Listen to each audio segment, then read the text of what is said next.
Pag magpa-primer tayo ng mga, ano, mga punches ng mga wall na, ganyan lang yung gagawin natin. Tulad yun. Kung ano yung inispatan natin, ganyan. Yan lang yung ipa-primer natin. Kasi yung unang dahilan dyan. Una,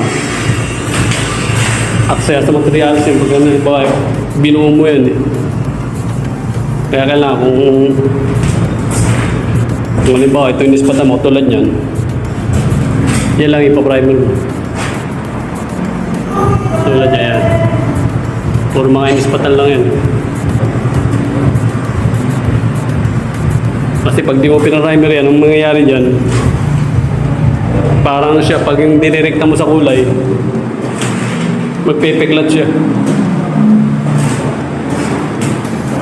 Halimbawa, yung pinakakulay, katulad niya, kulay niyan.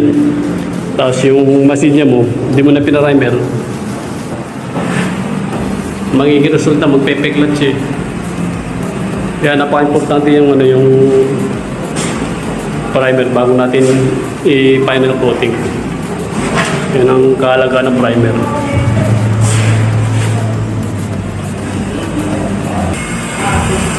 Tsaka hindi lang siya basta magpipiklat. Pag di natin pina-primer at saka di natin pinagpagal,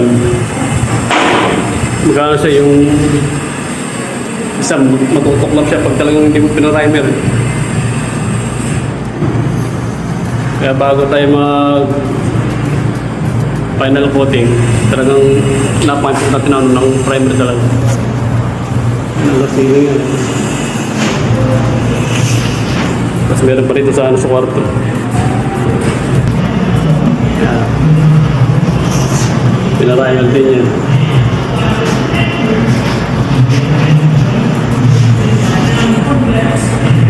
Ayun yung pinangkukunin niya, yung huli niya yan. Pagkaka-primary niya. Kaya mga patching sinem. Ito binuo na to,